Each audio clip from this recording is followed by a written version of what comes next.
क्यों बहन है तो और करना है ना। बहन बहन जी का दर्शन करना ही बहुत बड़ा सौभाग्य है। हम लोगों को बहुत साधना करनी पड़ी साधना बहन को यहाँ तक लाने के लिए। जी वैसे बचपन से ही साधना बहन बाबा की बच्ची है और विशेष करके उनको जगदीश भाई की बहुत ही छत्र छाया कहो या लाभ कहो या संग कहो ये मिला है। इसके कारण उनका सेंटर भी ये खुद भी जैसे नहीं जगदीश भाई का जो कुछ असर होता है इनके अंदर आया हुआ है। और इन्होंने बाबा तो है ही लेकिन भाई साहब की प्रेरणा से उन्होंने 1989 में अपना पूरा जीवन समर्पित कर दिया है। और साथ साथ तो ये बहनों को खास विशेष खासियत होती है कि स्ट्रेस मैनेजमेंट है, पर्सनालिटी है, यूथ है, एसएमडी सारा कुछ तो आता ही इनको। लेकिन सबसे बड़ी बात है कि बाबा ने उनके द्वारा कई देशों में सेवा कराई है। करीब 35 देशों में इनको जाना हुआ है और काफ़ी सेवाएं इन्होंने की है।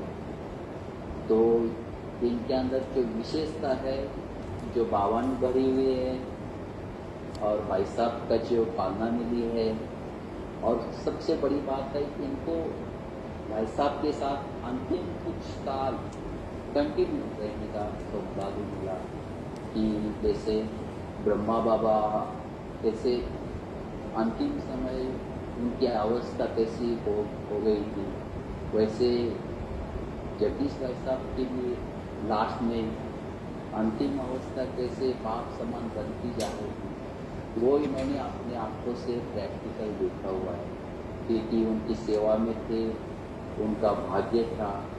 तो ऐसी चीज़ें जो हमको मिलेगी आज सुनने को जो हमने कभी सुनी नहीं।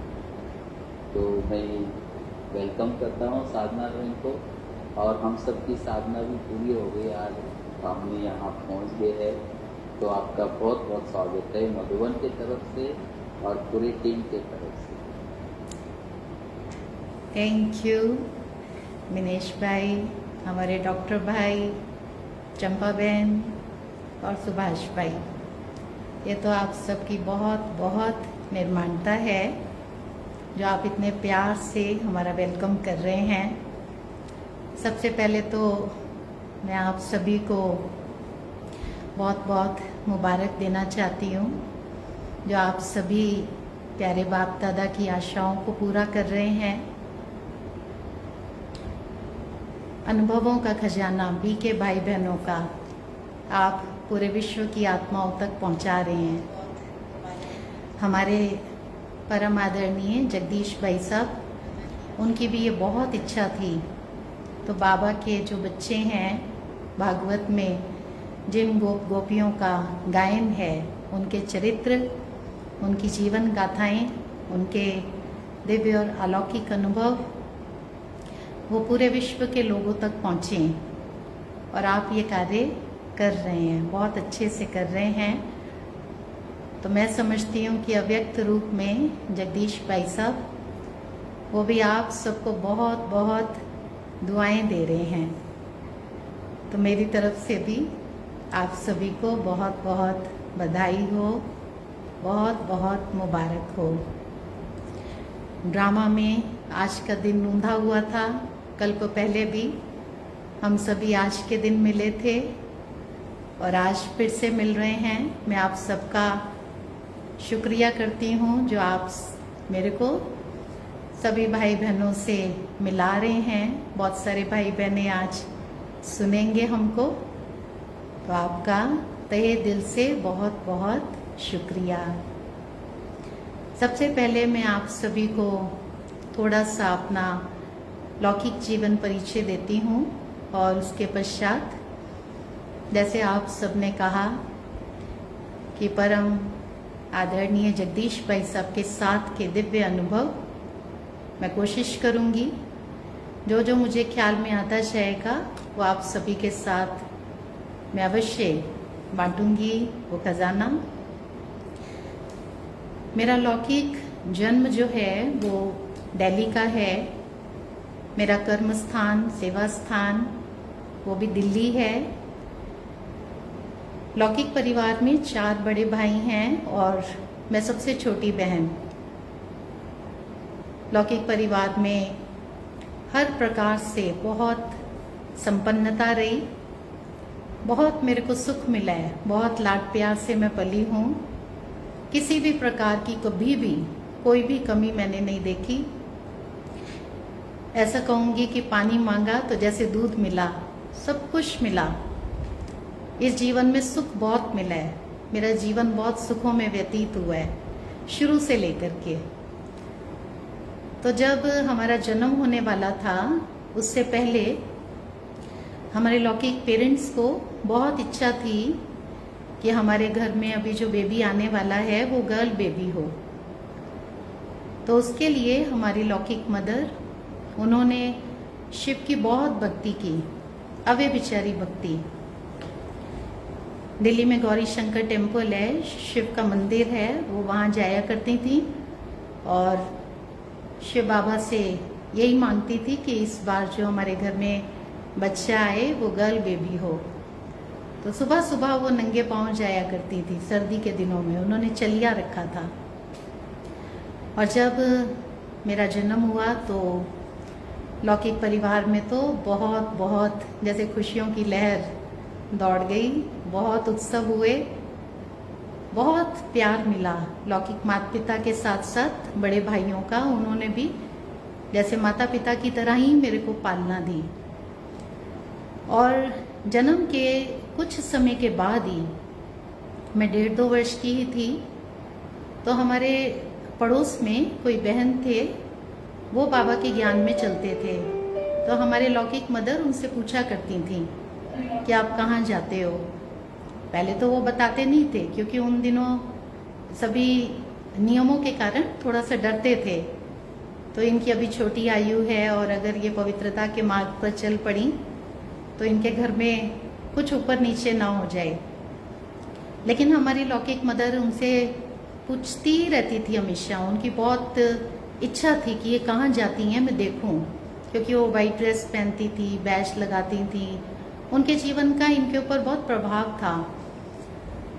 तो आखिर एक दिन वो इनको लेकर के गई और जब बाबा के घर गई, पहला दिन आत्मा का लेसन सुना, तो पहले दिन ही इनको पूरा निश्चय हो गया कि जिस सत्य ज्ञान की तलाश में मैं थी वो मुझे मिल गया। और उस दिन से लेकर जब तक वो साकार में थी, उन्होंने बाबा के महावाक्य एक दिन भी मिस नहीं किए। बहुत निश्चय बुद्धि आत्मा, धारणा मूर्त, बहुत अच्छी आत्मा, वारिस क्वालिटी। बाबा उनको बहुत अव्यक्त रूप में वरदान देते रहे। दादियों का भी उनको बहुत प्यार मिला। दादियाँ भी जब भी उनको देखते थे तो कहते थे कि ये वारिस क्वालिटी है। तो हमारी लौकिक मदर, जब उनको ये ज्ञान प्राप्त हुआ तो उसके कुछ समय के बाद ही उनको जैसे एक दृश्य दिखाई दिया। और उस दृश्य में उन्होंने क्या देखा, तो बाबा उनको कह रहे हैं कि बच्ची, ये जो बच्ची है ना आपके पास, ये आपने भक्ति मार्ग में मेरे से मांग मांग के ली, मेरी पूजा की, और अब तो मैं आपको मिल गया हूँ, आपको मेरी पहचान हो गई है, तो ये तो मेरी बच्ची है। क्योंकि भक्ति में भी भक्तों की मनोकामनाएं भगवान पूरी तो करते हैं, तो ये तो मेरी बच्ची है। तो अब आपका फर्ज है इस बच्ची की पालना करना, इसको बड़ा करना, और इसको बड़ा करके आपको इसको मुझे ही वापस देना है। तो हमारी मदर ने, जब मैं गोद में ही थी, 1.5-2 साल की थी, तभी ये पक्का संकल्प कर लिया था, तो ये शिव बाबा की बच्ची है और मेरा कर्तव्य है सिर्फ इसकी परवरिश करना, इसको अच्छे संस्कार देना और इसको मुझे बाबा को ही देना है। तो उनका ये दृढ़ संकल्प जो था, उसने मेरे को बाबा का बच्चा बनने में बहुत बहुत सहयोग दिया। लौकिक मदर के साथ ही छोटेपन से ही मैं बाबा के घर जाया करती थी। हमारे लौकिक फादर की पोस्टिंग होती थी, तो सबसे पहले चांदनी चौक से ज्ञान लिया था, वहाँ पर जाते थे। उसके बाद रजौरी गार्डन, फिर दिल्ली पांडव भवन, दादी गुलजार की भी बहुत पालना मिली हमारे परिवार को। और उसके बाद जब मैं सिर्फ 7-8 साल की थी तो कमला नगर सेंटर हमने जाना शुरू किया। तो लौकिक पढ़ाई के साथ साथ ये अलौकिक पढ़ाई ये भी हमारी चलती रही। हमारे घर में बाबा का कमरा था, बाबा को देखती थी तो बहुत मेरे को बाबा से प्यार आता था। लौकिक फादर से भी ज़्यादा मेरे को बाबा से अपनेपन की महसूसता आती थी। मैं बाबा को देखती थी तो बस जैसे अभी गीत बना हुआ है ना, उस समय ही मेरा दिल ये गीत गाता था कि ओ बाबा तेरा मेरा है कल्प कल्प का प्यार। तो बाबा मुझे ऐसा लगता था जैसे बस बाबा मेरा है, मैं बाबा की ही हूँ। बहुत प्यार मुझे बाबा के लिए आता था। और सेंटर पर भी जाती थी तो सेंटर का वायुमंडल वो भी बहुत प्रभावित करता था। शक्तिशाली वायुमंडल, पवित्रता का वायुमंडल, उसका भी बहुत आकर्षण था शुरू से। छोटेपन में ज्ञान की इतनी गहराई नहीं थी, मुरली तो सुनते थे लेकिन ज्ञान की बहुत गहराई नहीं थी। वायुमंडल का बहुत आकर्षण था। ब्रह्मा भोजन उसके लिए बहुत प्यार था, बहुत रिगार्ड था। बाबा के घर का भोजन बहुत प्रिय था। वाइट ड्रेस भी बहुत अच्छी लगती थी मेरे को दीदियों की। और इस तरह से सेंटर पर जाते रहे, बाबा की मुरली भी सुनते रहे।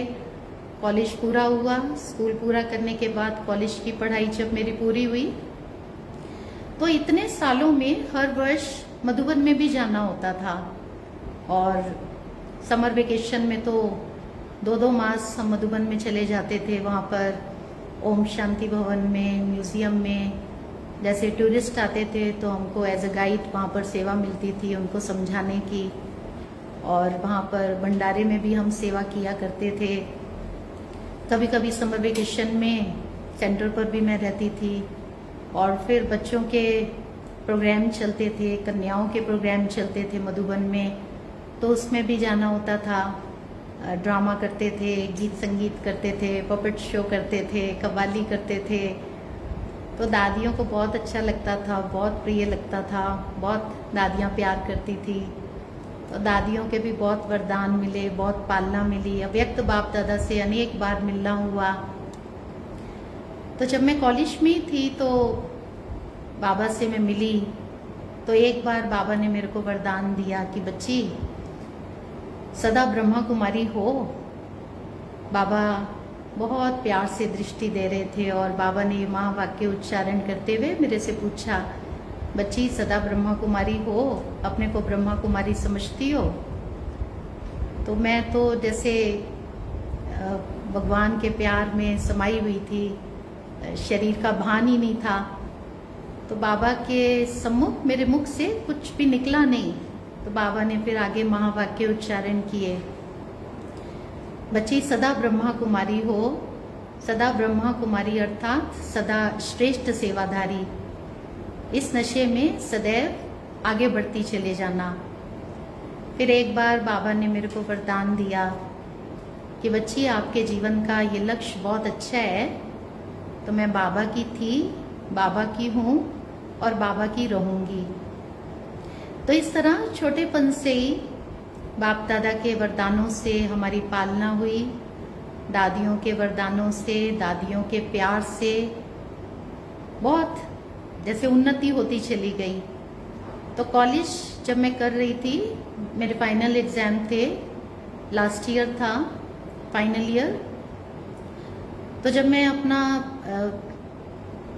एग्ज़ाम दे करके लास्ट पेपर दे के जब मैं घर आई तो हमारे लौकिक माता जी ने मेरे से पूछा कि अभी आपको आगे क्या करना है। तो मैंने उनको कहा कि अभी तो मैंने कुछ सोचा नहीं है, इतने दिन पढ़ाई की है, मेहनत की है, तो अभी तो थोड़े दिन रेस्ट करूँगी, उसके बाद देखेंगे आगे क्या करना है।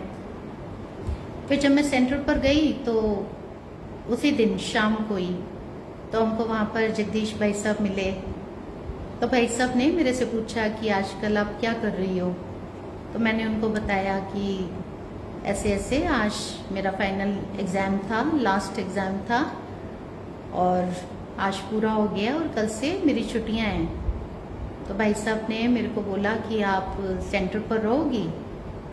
तो मैंने कहा कि हाँ जी रह जाऊंगी। तो उन्होंने कहा कि ठीक है, अभी छुट्टियां हैं ना, तो सेंटर पर रहने के लिए आ जाना। फिर उन्होंने मेरे से पूछा कि उसके बाद क्या करोगी?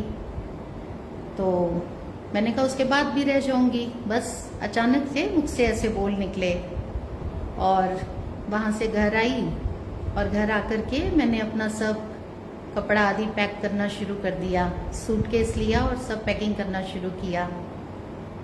तो हमारे जो लौकिक भाई थे बड़े, उन सबको तो बहुत प्यार था, अटैचमेंट भी था। भले वो बाबा के कार्य में सहयोगी बहुत थे, लेकिन अटैचमेंट भी था। तो हमारे बड़े भाई ने मेरे को पूछा कि ये सब क्या हो रहा है? तो मैंने कहा कि कपड़े पैक कर रही हूँ और कल मैं सेंटर जा रही हूँ। तो हमारे बड़े भाई ने कहा कि अगर आपको सेंटर जाना ही है तो आप भले जाओ, लेकिन आप 4-6 दिन के लिए सेंटर जाओ, 4-6 दिन सेंटर रहना और उसके बाद फिर आप आ जाना। फिर जब ज़रूरत पड़ेगी सेवा में कभी, तो फिर दोबारा चले जाना। अब वो बोल रहे हैं, लेकिन मेरे ऊपर किसी भी प्रकार का कोई प्रभाव ही नहीं उनका, उनकी बात का। अपना सब सामान पैक किया और अगले दिन मैं बाबा के घर आ गई। और वो दिन और आज का दिन है। फिर मैं मुड़ के अपने लौकिक घर वापस नहीं गई। तो आज 89 से लेकर के आज 2021 मैं बाबा के घर रह रही हूँ। तो इसको मैं अपना परम सौभाग्य मानती हूँ। वो मेरे जीवन का गोल्डन टाइम था, बहुत सुंदर समय। मेरे पूर्व जन्म के पुण्य कर्म कहो, बाबा की कृपा कहो, ड्रामा अनुसार कहो, वो समय आया और जो मैं बाबा के घर आ गई। नहीं तो बहुत बार ऐसा देखने में आता है, कन्याएं जो हैं वो अपने जीवन का निर्णय लेने में वक्त लगा देती हैं। हम नौकरी करें या हम सेंटर पर रहें, या नौकरी, सेंटर, घर, इन तीनों के बीच में बैलेंस करके चलें, क्या करें। लेकिन मेरे जीवन में एक पल में सब कुछ हो गया। बाबा कहते हैं ना, जैसे झाटकू बलि, एकदम धक से जो बलि देवी के ऊपर चढ़ाई जाती है वो देवी स्वीकार करती है। तो एक धक से जीवन का निर्णय हो गया और बाबा ने मेरे को जैसे स्वीकार किया। ऐसे तो ये गीत सुनते हैं ना, तेरे द्वार खड़ा भगवान भगत भर ले झोली।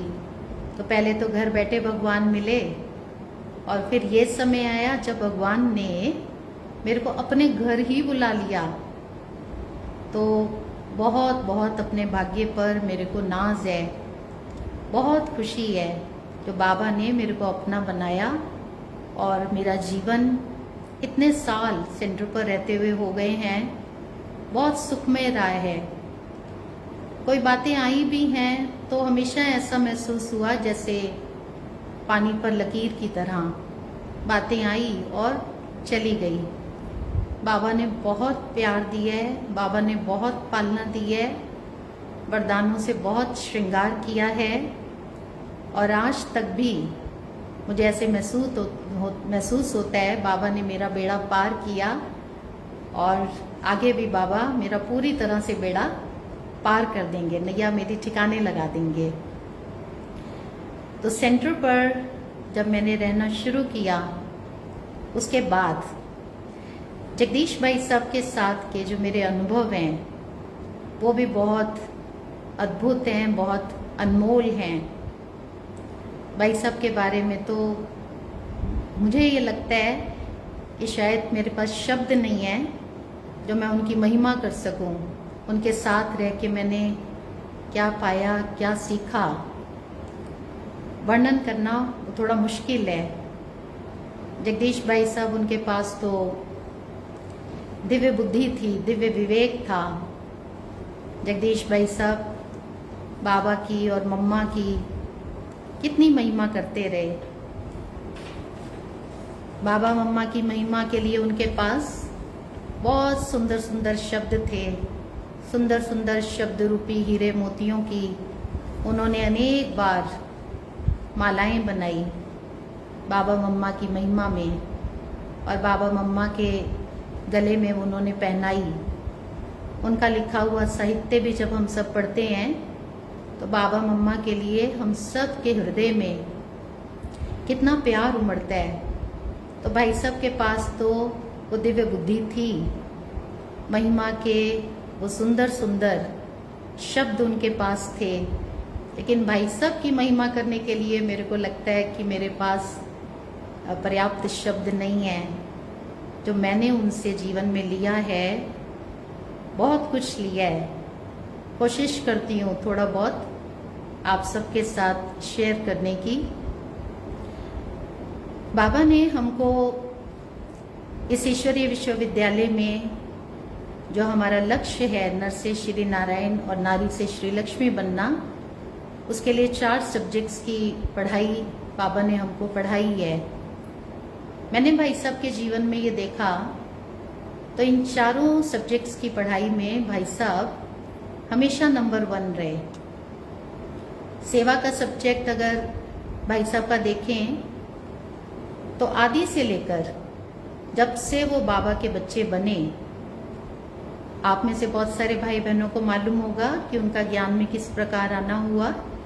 दिल्ली में थियोसॉफिकल सोसाइटी में कुंज दादी जी और दादी जानकी जी, उनका आना हुआ था, उनका भाषण हुआ था, और उसी सभा में जगदीश भाई साहब थे, और दादियों के भाषण का उनके ऊपर बहुत प्रभाव पड़ा था। दादी जानकी जी ने विशेष रूप से योग कराया था, और योग के दौरान ही भाई साहब को एकदम बॉडीलेस स्टेज का अनुभव हुआ था। उनको ऐसे महसूस हुआ था जैसे मेरी भौतिक काया नहीं है। उन्होंने अपने आप को जैसे प्रकाश ही प्रकाश में गिरा हुआ महसूस किया। बहुत सुंदर उनकी वो अनुभूति थी। और उसके पश्चात अगले दिन से ही वो कोर्स के लिए आने लगे। सोनीपत से वो आया करते थे कमला नगर, और उन्होंने कोर्स शुरू किया। ज्ञान की क्लासेस लेने के साथ साथ उनका सेवा का पार्ट भी आदि से ही खुल गया था। वो दादियों से पूछा करते थे, कोई भी सेवा कार्य हो तो आप मेरे को अवश्य बताना। तो यज्ञ की उस समय कोई भी अगर स्कूल सेवा होती थी, सूक्ष्म सेवा होती थी, तो दादियाँ उनको बताया करते थे।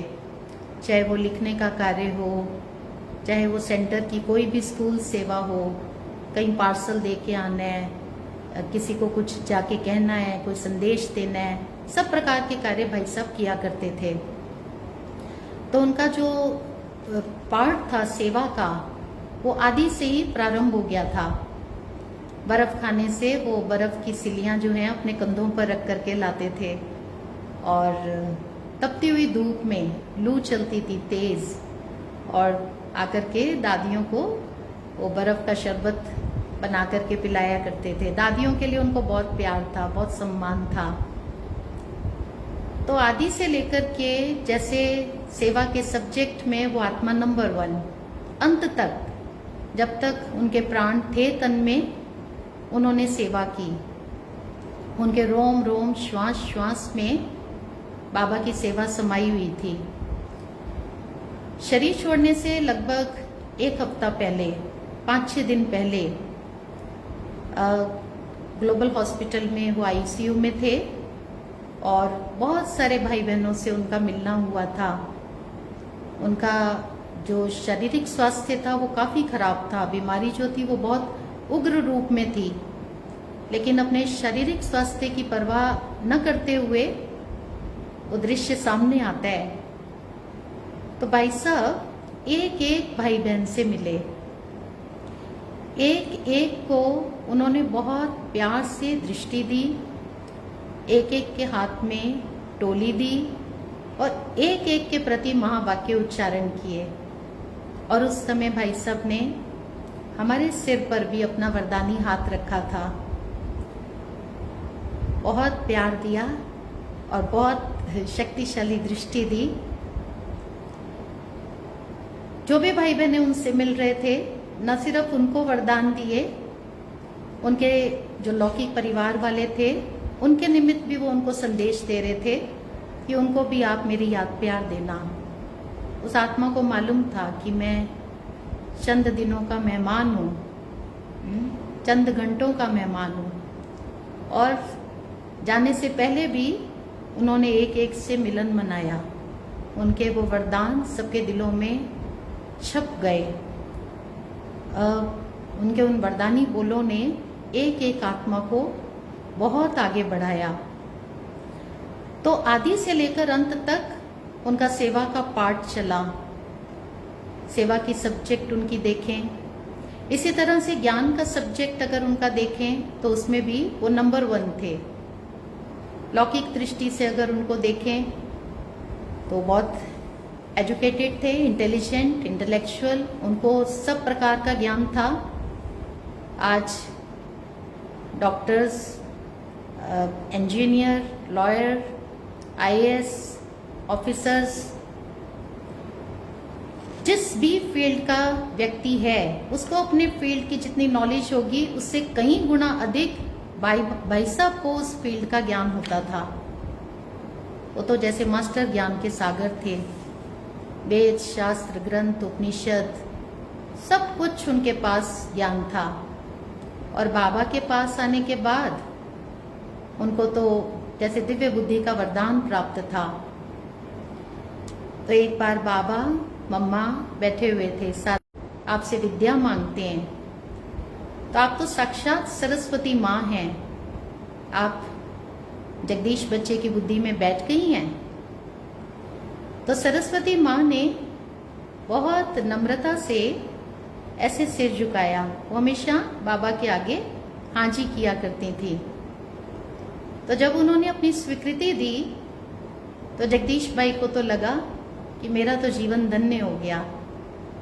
साक्षात सरस्वती माँ ने मुझे वरदान दे दिया, मेरी बुद्धि में वो स्थित हो गई हैं। और उसके बाद तो हम सब जानते हैं कि भाई साहब कैसे मास्टर ज्ञान के सागर बनकर के उनके क्या तो क्लासेस चले, क्या तो उन्होंने साहित्य लिखा।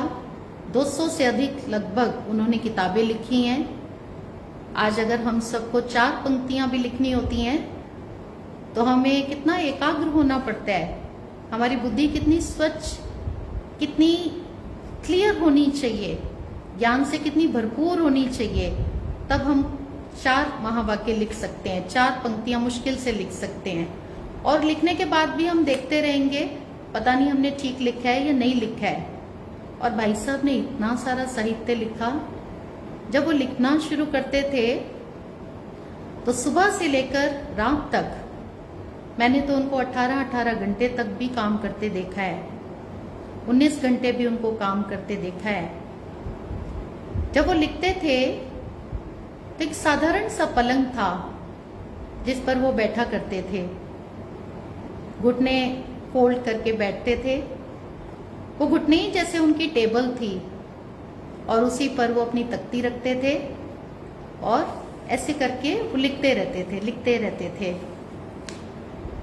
जब वो क्लास कराया करते थे तो जैसे समा बन जाता था, सुनने वाले दग्ध चित्त, एकाग्र चित्त होकर के उनके क्लासेस सुनते थे कि बस जगदीश भाई सुनाते जाएं और हम सुनते जाएं। मधुबन में जब कभी भी उनके क्लास का अनाउंसमेंट होता था तो मेडिटेशन हॉल फुल हो जाता था, सारे मधुबन निवासी दौड़ दौड़ कर पहुंचते थे। तो आज जगदीश भाई सबका क्लास है और हर बार उनकी क्लास में, उनके भाषण में, उनकी समझानी में नवीनता होती थी। कोई भी टॉपिक उनको दे दिया जाए, अचानक से भी उनको टॉपिक दे दिया जाता था तो भाई साहब आपको इस टॉपिक पर क्लास कराना है। ऐसे लगता था कि बुद्धि के अंदर सागर है और वो सागर की लहरें उमड़ उमड़ के आ रही हैं। इतनी गहराई उनकी हर क्लास में, जो बात ना पूछिए। वो गायन है ना, जस केले के पात पात में बात, 10 ज्ञानी की बात बात में बात। तो भाई साहब मास्टर ज्ञान के सागर थे, ज्ञान में नंबर 1। तीसरा जो सब्जेक्ट था योग का, तो वो भी मैंने उनके जीवन में देखा। वो योगियों में सर्वश्रेष्ठ थे, महान योगी थे वो, योगी राज। उनके कमरे में मैं तो जब भी जाती थी तो देखती थी प्रायः वो लिखने के कार्य में व्यस्त होते थे। सुबह 2 बजे वो उठ जाया करते थे और रात को 10 बजे तक उनका कार्य चलता रहता था, सेवा का, लिखने का। बीच बीच में टेलीफोन कॉल्स आती थी, वो अटेंड करते थे। किसी को अगर उन्होंने टाइम दिया हुआ है मिलने का तो उनसे वो मीटिंग किया करते थे। अथक होकर के वो सुबह से लेकर रात तक लगे रहते थे। या तो उनको सेवा के किसी न किसी कार्य में मैंने उनको तत्पर देखा, और अगर कभी वो बैठे होते थे तो वो एकदम योगनिष्ठ होते थे। वही पलंग था उनका, साधारण सा, और उसमें वो आलती पालती लगा करके बैठे हुए होते थे। बहुत शक्तिशाली स्टेज होती थी उनकी। बुद्धि के कैमरे में वो सारी रील जो है वो खुल रही है। ऐसे लगता है जैसे उसी कमरे में पहुंच गई हूँ। बहुत बहुत पावरफुल वाइब्रेशंस होते थे। उनका जो आभा मंडल था वो बहुत विकसित था, बहुत विकसित था। उनकी दृष्टि में बहुत ताकत थी। बहुत बार उन्होंने मेरे को भी योग कराया। ये मेरा परम सौभाग्य रहा जो मेरे को भाई साहब की दृष्टि मिली। जब वो दृष्टि देते थे तो इस साकार दुनिया से वो गुम कर देते थे। ऐसे लगता था जैसे आत्मा को उन्होंने उड़ा दिया इस साकार लोक से दूर, सूक्ष्म लोक में, परम धाम में। और जब वो अपनी दृष्टि की शक्ति को खींचते थे, कम करते थे, तब मेरे को महसूस होता था जैसे मैं वापस साकार दुनिया में आ गई हूँ, साकार शरीर में हूँ। मेल फीमेल जेंडर की फीलिंग से वो बहुत ऊपर थे, तपस्वी थे वो। बहुत शक्तिशाली उनका योग था। सिर्फ लेखन कार्य में ही वो प्रवीण नहीं थे, सेवा कार्यों में ही सिर्फ वो आगे नहीं थे, वो जबरदस्त योगी थे। शिव बाबा के साथ, ब्रह्मा बाबा के साथ, जगदम्बा माँ के साथ उनका अटूट प्यार था, नेचुरल योग था उनका। और गुणों के बारे में जो हमारा सब्जेक्ट है, मैं तो ऐसा कहूंगी कि वो गुणों की मूर्ति थे। बाबा 36 दिव्य गुणों की बात करते हैं। मैंने तो उनके जीवन में सभी गुणों का अनुभव किया।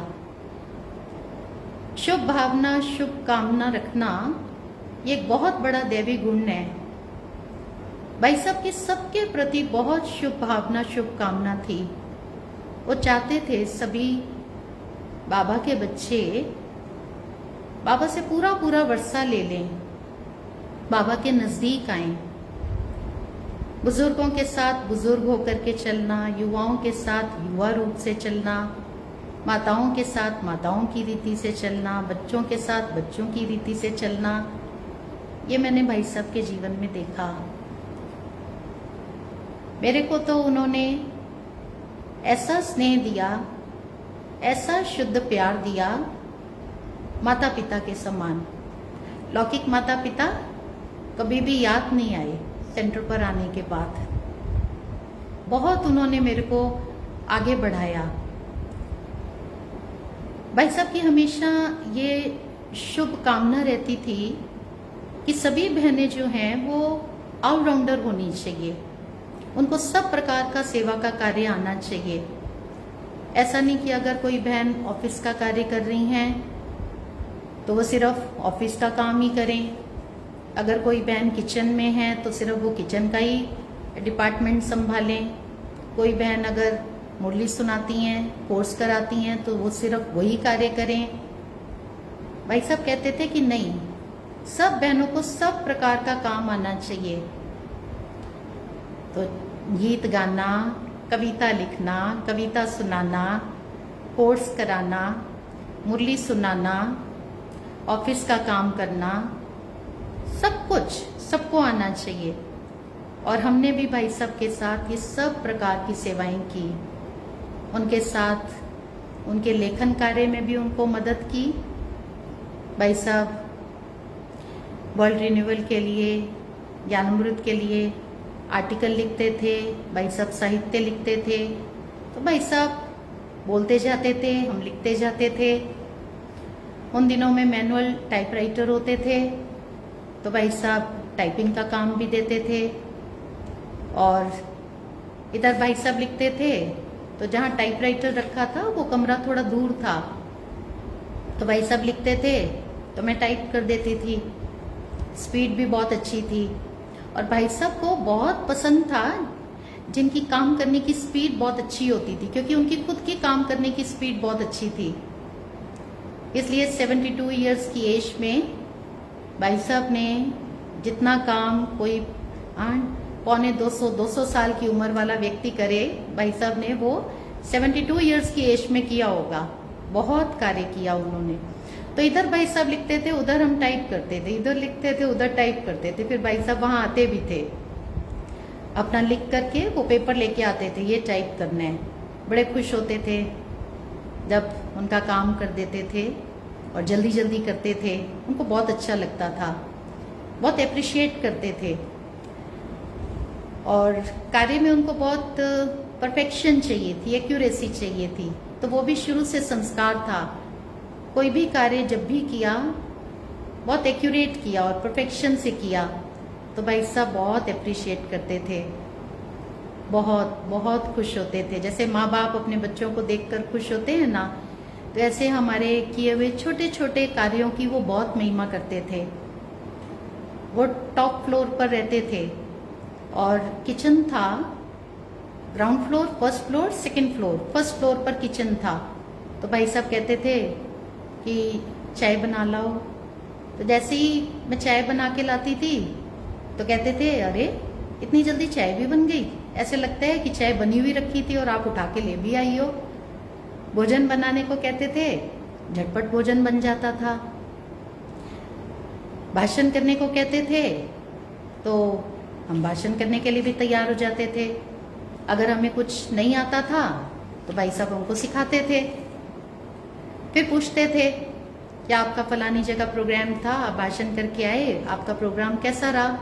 फिर उनको आकर के सुनाते थे तो उनको बड़ा अच्छा लगता था। तो कोर्स कराना, मुरली सुनाना, कहते थे सब कुछ करो।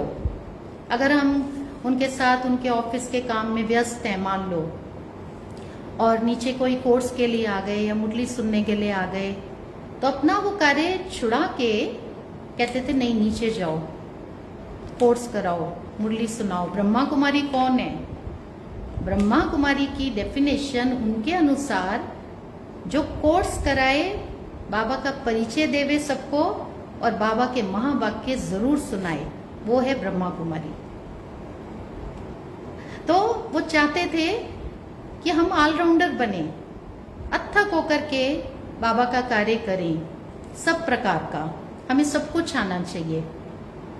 हमारे जो लौकिक बड़े भाई थे उन्होंने भी भाई साहब के साथ टाइपिंग का काफी समय तक काम किया। सुबह सुबह कमला नगर पहुंच जाते थे तो भाई साहब लिखते थे, वो टाइप करते थे। उनकी स्पीड भी बहुत अच्छी थी, तो भाई साहब उनको भी बहुत प्यार करते थे, बहुत महिमा करते थे। जैसे रेस होती है ना, भाई साहब ने लिखा उधर टाइप हुआ, भाई साहब ने लिखा उधर टाइप हुआ। तो भाई साहब को बहुत पसंद आता था जिनकी काम करने की स्पीड अच्छी होती थी। तो इस तरह भाई साहब की सबके प्रति बहुत ये शुभ भावना, शुभकामना रहती थी। विशेष तौर से कुमारियों के प्रति तो ये बहुत आगे बढ़े और बाबा का नाम ये रोशन करें। दूसरा गुण जो मैंने भाई साहब के जीवन में देखा, भाई साहब के अंदर गंभीरता बहुत थी, बहुत गंभीर थे वो। मैं ऐसे बहुत सारे भाई बहनों को जानती हूँ जो भाई साहब के पास आते थे और भाई साहब से व्यक्तिगत स्तर पर वो बातचीत किया करते थे। बहुतों के जीवन में बहुत कुछ चलता है, ब्राह्मण जीवन भी सबका एक रस नहीं चलता है, माया के कई प्रकार के वार होते रहते हैं। तो ऐसी ऐसी बातें, ऐसी समस्याएं जो वो और किसी के साथ शेयर नहीं कर सकते थे, भाई साहब के साथ करते थे, निश्चिंत होकर के करते थे। भाई साहब का वाइब्रेशन ही ऐसा था कि सब उनके ऊपर बहुत ट्रस्ट करते थे। उनको लगता था कि एक ऐसा स्थान है जहां हम अपने दिल की बात कर सकते हैं। और विशेष बात यह थी कि भाई साहब माना भाई साहब। दुनिया में ऐसे कहते हैं, ब्राह्मण परिवार में भी, कि हर एक का एक आगे जरूर कोई ना कोई होता है। हर एक अपने मन की बात दूसरे को सुना के क्या कहता है, देखो मैं आपको सुना रहा हूं, अपने तक रखना, किसी को बताना नहीं। और जिसको वो ये बात कहता है वो आगे किसी और अपने एक को सुनाता है, उसको सुना के कहता है देखो मैं आपको बता रहा हूं, आप किसी को बताना नहीं, मेरा आपके ऊपर बहुत विश्वास है। लेकिन ऐसा कोई नहीं होगा जो सारी बातें हजम कर ले, सिर्फ बाबा जाने और वो आत्मा जाने। तो मैंने भाई साहब के जीवन में ये विशेषता देखी, गंभीरता। वो गंभीरता की मूर्ति थे। जगदीश भाई साहब एक ही थे, एक ही हैं, एक ही रहेंगे। जिन्होंने भी उनको जो कुछ सुनाया, और भाई साहब ने ऐसा नहीं कि सिर्फ सुन के रख लिया, उनकी समस्या का वो समाधान भी करते थे, भरकस प्रयत्न करते थे। जिस प्रकार की भी उनको वो सेल्वेशन दे सकते थे वो देते थे। और गंभीर के साथ साथ भाई साहब कहते थे देखो ये मेरे ऊपर ट्रस्ट करते हैं, मैं इनका विश्वासघात नहीं कर सकता हूं। तो कभी भी उन्होंने किसी के साथ विश्वासघात नहीं किया। कभी कभी हंसी में ये भी कहते थे कि देखो ये जो मेरा बड़ा पेट है ना, ये इसी का प्रतीक है। गणपति का बड़ा पेट दिखाते हैं ना, इसमें बहुत सारी बातें रखी हुई हैं। तो बहुतों की बहुत सारी प्राइवेट बातें वो भाई साहब के पास थी, किसी को भी भनक तक भी नहीं लगती थी। आज हमें भी भनक तक भी नहीं है किसने भाई साहब के साथ क्या बात की। तो ऐसा सबका भाई साहब के ऊपर विश्वास था। गंभीरता के साथ साथ भाई साहब बहुत रमणीक भी थे। हंसते थे ना तो उनकी आंखों में बहुत जैसे पानी आ जाता था, बहुत हंसते थे। जब हंसते थे तो मैं तो उनको बहुत सारे चुटकुले सुनाती थी, गीत सुनाती थी, पंजाबी चुटकुले भी सुनाती थी। बहुत हंसते थे, बहुत एंजॉय करते थे। रमणीकता बहुत थी उनके पास। कई लोग ऐसे सोचते थे कि जैसे जगदीश भाई साहब थोड़े स्ट्रिक्ट हैं, गंभीर हैं, लेकिन गंभीर भी थे और साथ साथ रमणीक भी वो थे। रमणीकता में भी कोई कमी नहीं थी। वो हमको भी बहुत हंसाते थे, सब बहनों को। तो एक गुण जो मैंने उनके जीवन में देखा वो था गंभीरता का गुण। तीसरा गुण जो मैंने उनके जीवन में देखा वो था प्रेम का गुण। भाई साहब ने मम्मा और बाबा से बहुत प्यार पाया था, बहुत प्यार। हम सब जानते हैं ना, ब्रह्मा बाबा ने उनको कितने वरदान दिए, सरस्वती माँ ने उनको कितने वरदान दिए। तो हमको सुनाया करते थे कि मैं बाबा के साथ लेटता भी था, बाबा के साथ खाता पीता भी था। बाबा मेरे को अपने सामने बिठा करके अपने हाथों से मुझे खिलाते थे। सुबह सुबह बाबा जब 2 बजे जाग जाते थे तो सामने ही भाई साहब का कमरा होता था। तो बाबा लच्छू दादी को भेजते थे और कहते थे कि जाकर के संदेश दे करके आओ जगदीश बच्चे को कि बाबा याद फरमा रहे हैं। तो सुबह सुबह बाबा इनको ऐसे बुलावा देते थे। ये नहीं कहते थे बाबा बुला रहे हैं, बाबा याद फरमा रहे हैं। बाबा की रॉयल्टी कितनी थी। तो कहा मैं सुबह सुबह बाबा के पास आता था। शिव बाबा की प्रवेशता होती थी और शिव बाबा के तन में प्रवेश होकर के मेरे को डायरेक्शन देते थे सेवा के लिए। कहने का तात्पर्य उन्होंने बाबा का बहुत प्यार पाया, बहुत। बाबा ने उनके साथ खेला भी, बाबा उनके साथ बैडमिंटन भी खेलते थे। तो एक बार सुना रहे थे कि बाबा के साथ जब मैं बैडमिंटन खेल रहा था तो मैं हार रहा था और शटल जो है वो ज़मीन पे गिर गई। तो मैंने गिरी हुई को उठा के दूसरी तरफ फेंक दिया। तो जो और भाई बहनें देख रहे थे ना, तो उन्होंने बाबा को कहा देखो बाबा ये जगदीश क्या करता है, देखो क्या करता है, ये गिरी हुई को उठा के फेंकता है। तो बाबा ने बड़े प्यार से मुस्कुरा के कहा कि बच्चे देखो, भगवान भी तो इस दुनिया में गिरे हुए को उठाने आया है, तो अगर बच्चे ने गिरी हुई शटल को उठा भी दिया तो क्या बुरा किया।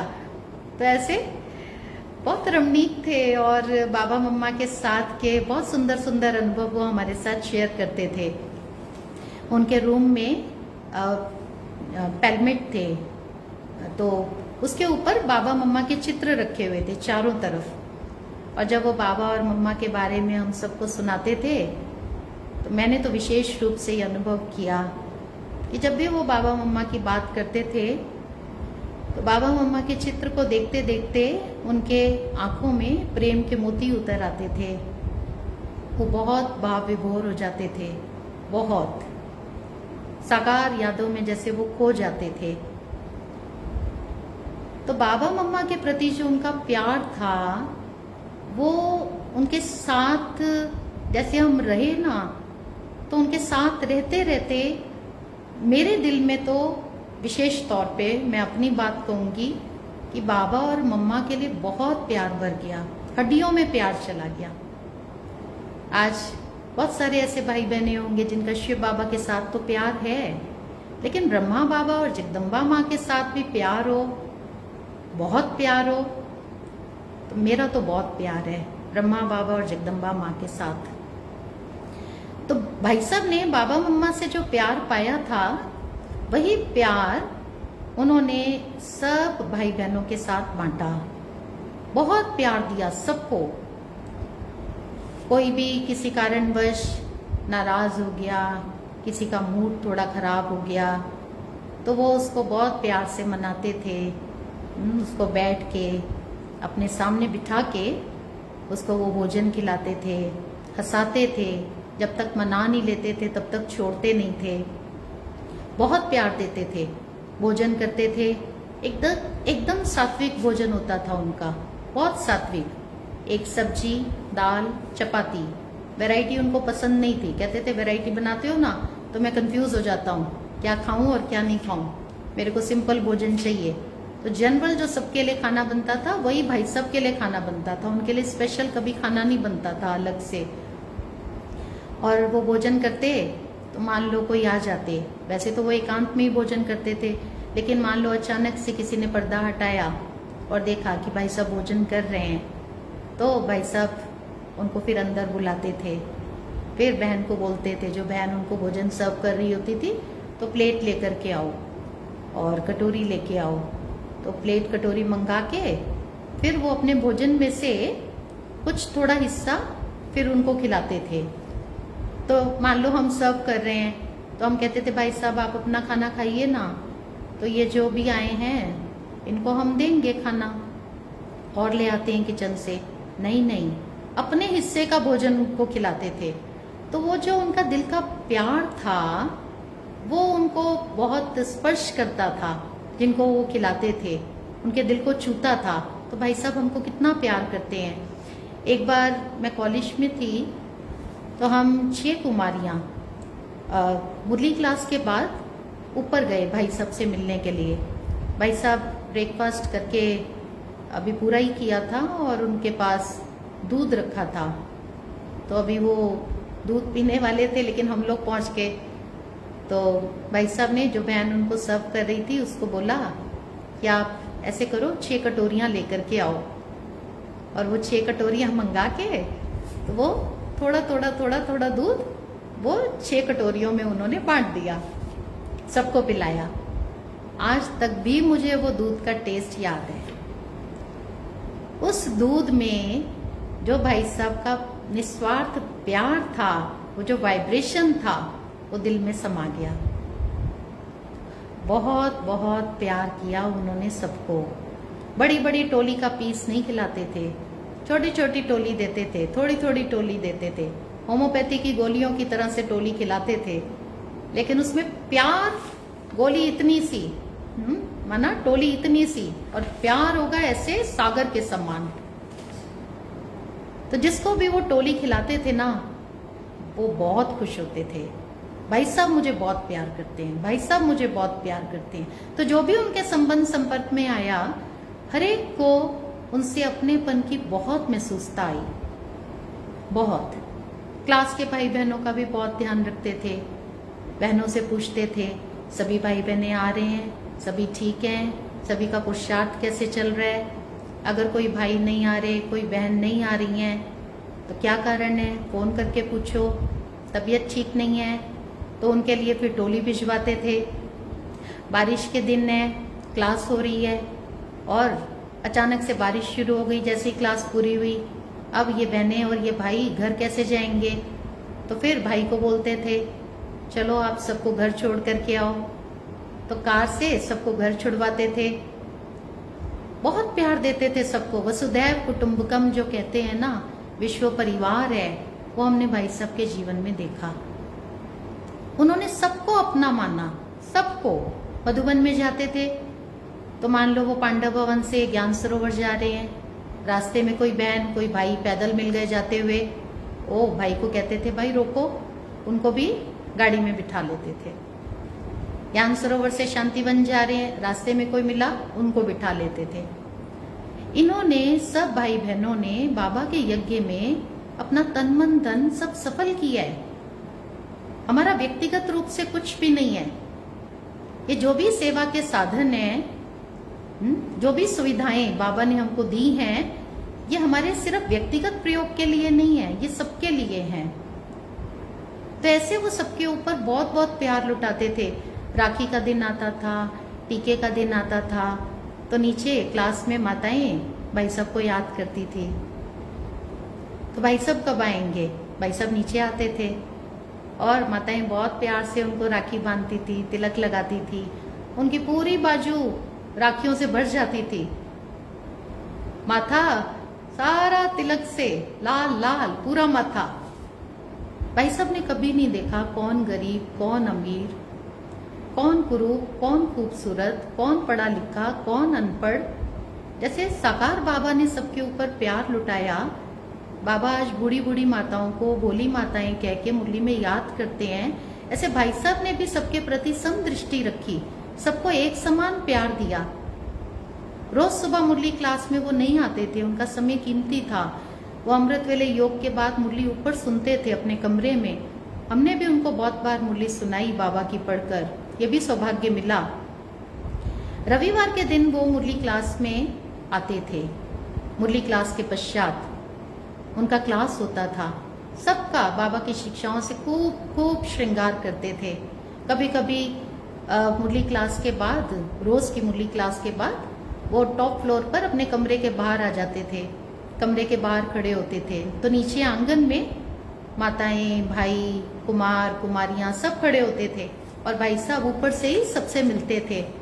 तो ऊपर खड़े होकर के वो जब सबसे मिलते थे ना, तो वो अपना प्यार जैसे सब तक पहुंचाते थे। तो सबको ऐसे बोलते थे, मैं आप सबको बहुत प्यार करता हूँ। कभी ऐसे अपने दिल के ऊपर हाथ रख के बोलते थे, मैं आपको बहुत प्यार करता हूँ, ऐसे ऐसे करते थे। तो सबको उनके प्यार का बहुत वाइब्रेशन पहुंचता था, भरपूर थे प्यार से, खूब प्यार लुटाया सबके ऊपर, रॉयल थे। कभी भी उनकी आंख कहीं डूबी नहीं, किसी वस्तु में, किसी साधन में, किसी चीज में कभी उनकी आंख नहीं डूबी। उनको स्थूल सूक्ष्म किसी भी प्रकार की कभी कोई कामना नहीं रही। बाबा से खजाना लेना है और सबको देना है, और बाबा से लिया और सबको दिया सदैव। बहुत रॉयल्टी थी। मैंने एक बार भाई साहब से पूछा कि भाई साहब आपको सब इतना प्यार क्यों करते हैं, आपको सब इतना रिगार्ड क्यों देते हैं, सबके दिलों में आपके लिए इतना स्थान क्यों है ऊंचा। तो 2-3 बार पूछा तो भाई साहब ने जवाब दिया, देखो मेरे को किसी से कुछ चाहिए नहीं, ना स्थूल चाहिए ना सूक्ष्म चाहिए, नाम मान शान इन कामनाओं से वो बहुत दूर थे, बहुत दूर, बहुत ऊपर, तृप्त थे, संतुष्ट थे। और जो भरपूर आत्मा होती है ना, वो सबको देती है, देती है, देती है। तो ऐसे उनके अंदर रॉयल्टी थी, बहुत रॉयल, परोपकारी। जैसे उनका जन्म ही संसार में देने के लिए हुआ हो, परोपकार करने के लिए हुआ हो। खिला हुआ फूल भी अपनी सुगंध फैलाता रहता है, और उसी गुलाब के फूल को अगर कोई उसको मसल दे, उसको नष्ट कर दे, पैरों के तले उसको कुचल दे, तो भी वो गुलाब का फूल अपनी खुशबू फैलाता है। मैंने भाई साहब का जीवन ऐसा देखा। नुक्स निकालने वाले, गलती निकालने वाले, वो तो चांद में भी नुक्स निकाल लेते हैं।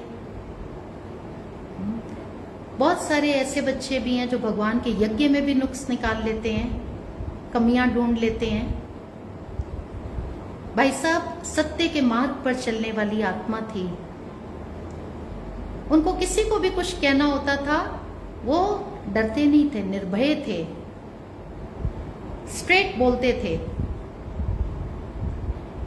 लेकिन उनके जो मन की भावनाएं थी हर एक के प्रति, वो बहुत कल्याण की थी, बहुत सबको आगे बढ़ाने वाली थी। कुम्हार कैसे चाक पर मिट्टी का वो घड़ा बनाता है ना, अंदर से हाथ रखता है और बाहर से थपकी देता है। पहले तो प्यार से समझाते थे, अगर कोई प्यार से उनकी बात नहीं समझता था तो थोड़ा सा कभी ऊंचा भी बोलते थे। उसको कोई ये समझते थे कि भाई सब स्ट्रिक्ट हैं, लेकिन वो बहुत मधुर थे, बहुत मिठास थी उनके जीवन में। वो सबका भला, सबका मंगल करना चाहते थे, परोपकारी। कोई अगर उनके एंटी भी हुआ, कोई को भाई साहब की कोई बात पसंद नहीं आई, भाई साहब की किसी ने निंदा भी की, ग्लानि भी की, उन्होंने तब भी परोपकार करना नहीं छोड़ा। गुलाब के फूल की तरह प्रकृति देती है ना, पेड़ पौधे देते हैं ना। भाई साहब का जन्म भी जैसे सबको देने के लिए ही हुआ था। उनका फेवरेट गीत था, बाबा तुम्हारी शिक्षाएं सदा हैं संग हमारे, चलते रहेंगे जीवन भर तेरी श्रीमत के सहारे। बहुत सुंदर गीत है, उनको बहुत प्यारा था ये गीत। हमको हमारे बाबा से ये प्यारा मंत्र मिला, सोचो भला करो भला। ये उनके फेवरेट सॉन्ग थे। तो ऐसे भाई साहब के अंदर बहुत सारे गुण थे, त्याग, सिंप्लिसिटी, वो मैंने उनके जीवन में देखी। उनका वो कमरा सामने आता है जिसमें कितना साधारण सा फर्नीचर था, साधारण सा सोफा सेट, साधारण सा पलंग, साधारण से उनके कपड़े, साधारण सी उनकी रिस्ट वॉच, साधारण सी उनकी चप्पल, भोजन खाने की थाली एकदम साधारण, पीतल की थाली, हमेशा वो उसी थाली में खाना खाते थे। जबकि वो देश विदेश में ट्रैवल करते थे, बहुत बार मैंने देखा साउथ इंडिया में वो जाते थे, भारत के और अन्य स्टेट्स में भी जब वो जाते थे तो बहुत सारी बहनें उनको चांदी के बर्तन देती थी, भाई साहब आप चांदी के बर्तनों में खाना खाइए। कभी नहीं खाया, एकदम सादगी वाला जीवन। वर्षों वर्ष तक उनकी वही चप्पल चलती थी, चप्पल उनकी पहचान थी। वो मधुबन में मीटिंग्स में जाते थे, दादियों के साथ, बड़े भाइयों के साथ उनकी मीटिंग होती थी, तो बाहर उनकी चप्पल रखी होती थी, उससे सब समझ जाते थे कि जगदीश भाई जी आ चुके हैं, ये जगदीश भाई की चप्पल है। त्याग, तपस्या, सादगी का वो नमूना थे, ब्रह्मा बाबा की तरह।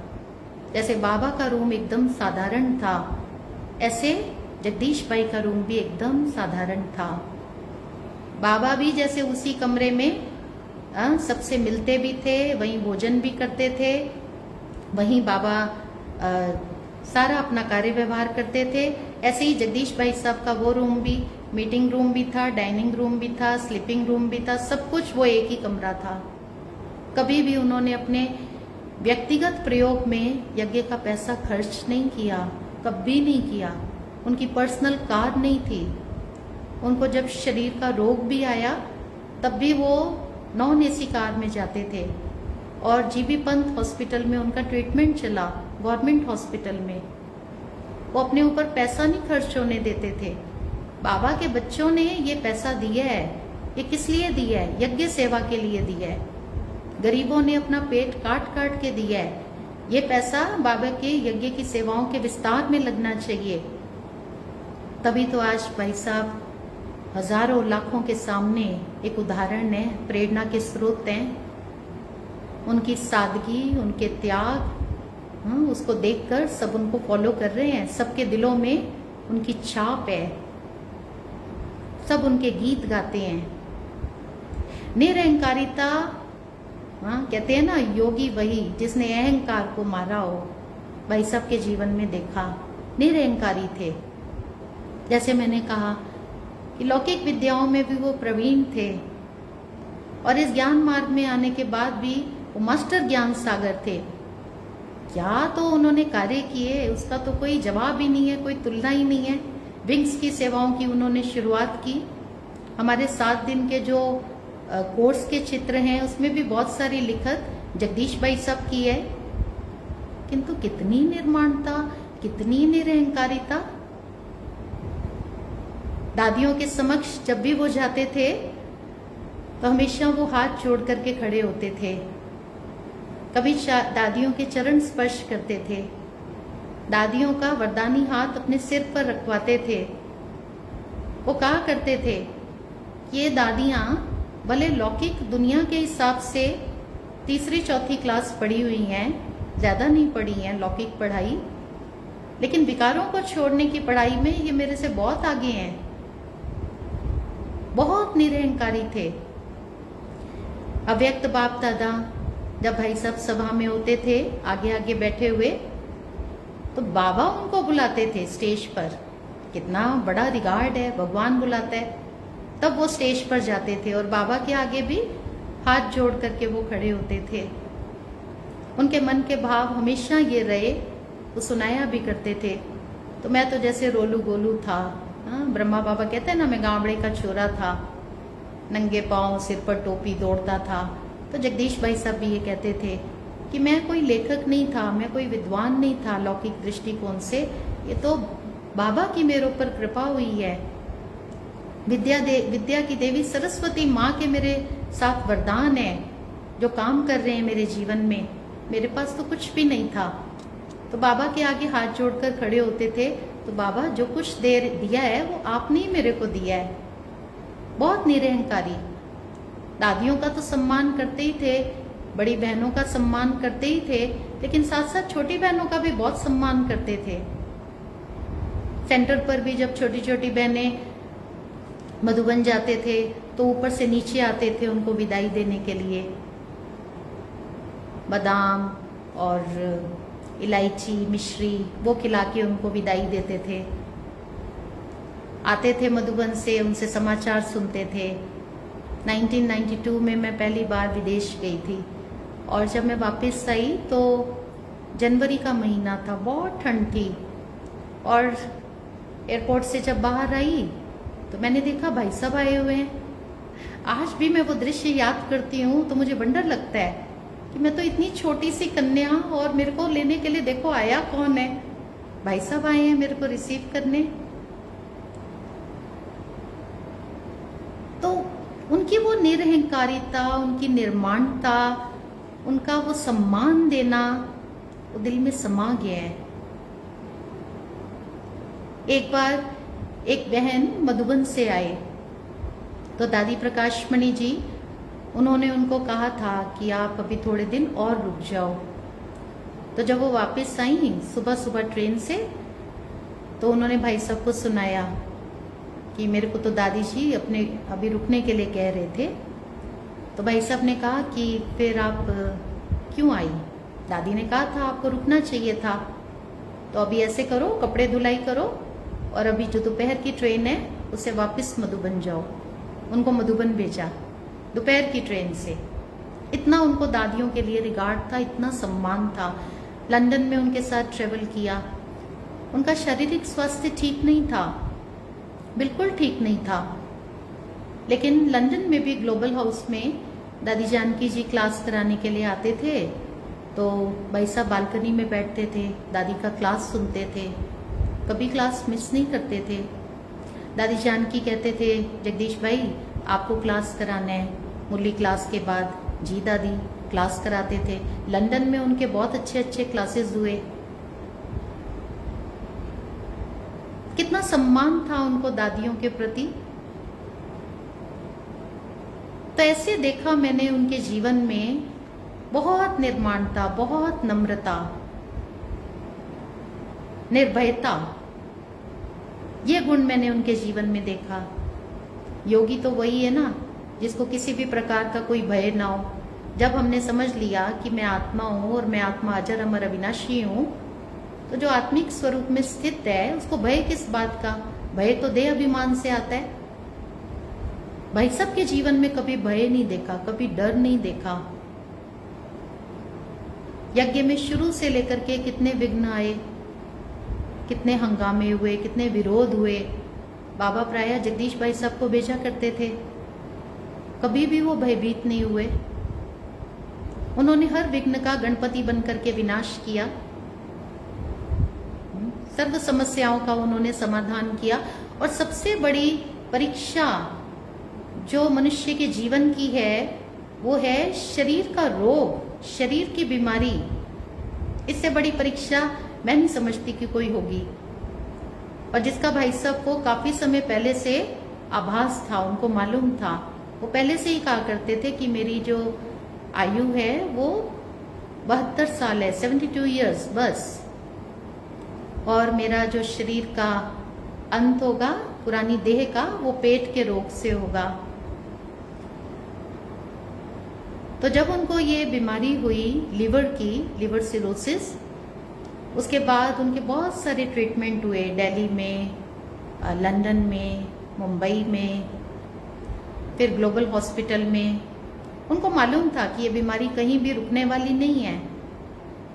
डॉक्टर्स कहते थे कि अगर कोई और पेशेंट होता तो वो तो 1-2 साल में चलता बनता, ये तो योगी हैं, योग की शक्ति से इन्होंने इतना समय निकाला है।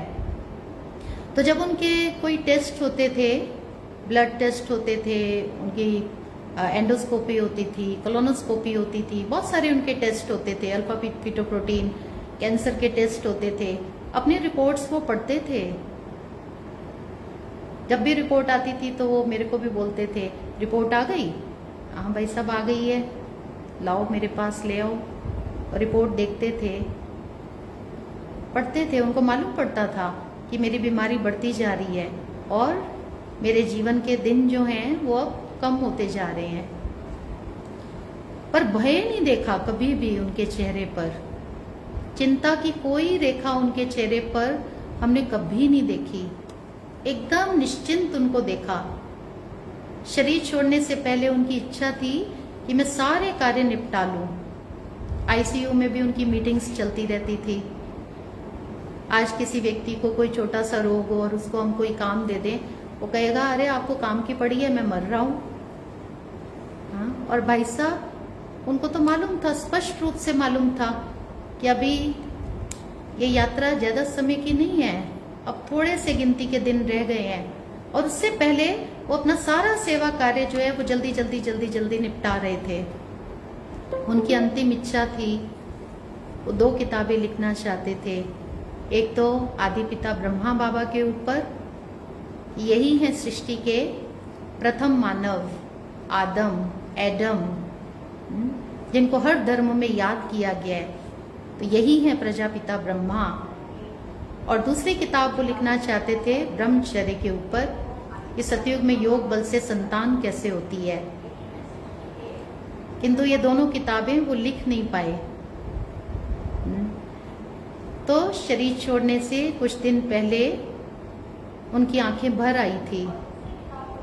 इतना सब कुछ उन्होंने किया, लेकिन फिर भी उनकी आंखें भर आई कि मैं बाबा को अपने साकार में होते हुए प्रत्यक्ष नहीं कर पाया, विश्व के सामने मैं ला नहीं पाया, और ये अरमान लेकर के मैं जा रहा हूं। तो ऐसे थे हमारे भाई साहब, गुणों की मूर्ति। ये तो कुछ ही गुण उनके मैंने आप सबके साथ शेयर किए। मेरे दृष्टिकोण में तो वो सत्य का स्वरूप थे, धर्म अर्थात धारणा का स्वरूप थे, युधिष्ठिर थे, ज्ञान को अर्जन करने वाले नंबर 1 अर्जुन थे,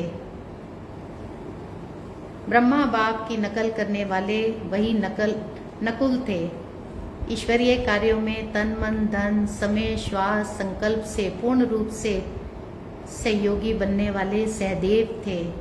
सर्व शक्तियों से संपन्न भीम थे। भाई साहब ने मेरे को बहुत कुछ जीवन में दिया है। उनकी पालना, उनकी शिक्षाएं, उनका प्यार वो दिल में समाया हुआ है। समय प्रति समय उन्होंने बहुत सारे वरदान भी दिए। जैसे एक बार उन्होंने कहा कि आपका बाबा में निश्चय अनेक आत्माओं को निश्चयवान बनाएगा। एक बार उन्होंने कहा आपकी स्वच्छता, रॉयल्टी और स्फूर्ति बहुत उन्नति कराएंगी। एक बार उन्होंने कहा आपकी स्थायी मुस्कुराहट बहुतों के जीवन में मुस्कुराहट लाएगी। तो भाई साहब के और भी अनेक वरदान प्राप्त हुए। आज वो वरदान मेरे जीवन में काम कर रहे हैं। भाई साहब ने कहा था आगे आने वाले समय में आप सितारा चमकोगी, आसमान के चमकते हुए सितारे की तरह। तो मेरे दिल की इच्छा है कि जो मैंने प्यारे बाबा से, ब्रह्मा बाबा, जगदम्बा माँ से अव्यक्त रूप में पालना प्राप्त की है, दादियों की जो पालना मिली है, जगदीश भाई सब की जो पालना मिली है, उस पालना का मैं रिटर्न करूं उनकी आशाओं को पूरा करके। मैं जानती हूँ मैं जगदीश भाई तो नहीं बन सकती हूँ, लेकिन भाई साहब की जो मेरे से अपेक्षाएं थी, जो आशाएं थी, उसको मैं अवश्य पूरा करूं। हर एक आत्मा की संपन्नता, संपूर्णता की अपनी स्टेज है। जगदीश भाई थे, जगदीश भाई ही रहेंगे, लेकिन जो वो हमसे चाहते थे वो मैं पूरा करके अवश्य दिखाऊं। तो वर्तमान समय मैं दिल्ली किंग्सवे कैंप सेंटर पर रह रही हूँ। हमारे साथ 6 बहनें रहती हैं और बहुत अच्छी रीति से यहाँ पर बाबा की सेवाएं चल रही हैं। जगदीश भाई साहब के साथ साथ दादी जानकी जी, दादी गुलजार, प्रकाशमणि दादी जी, चंद्रमणि दादी जी, सभी दादियों के भी और नज़दीक आने का सौभाग्य प्राप्त हुआ।